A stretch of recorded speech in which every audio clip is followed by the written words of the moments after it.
Video बंद है।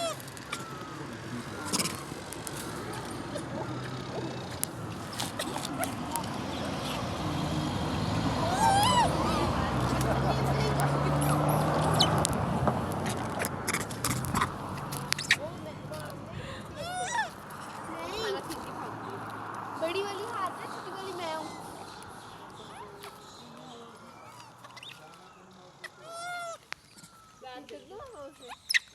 मैं खाना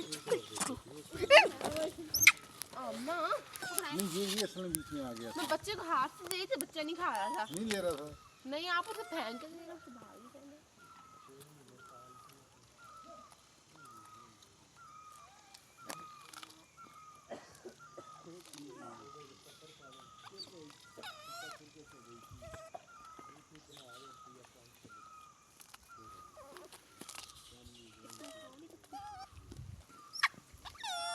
हमने क्या करो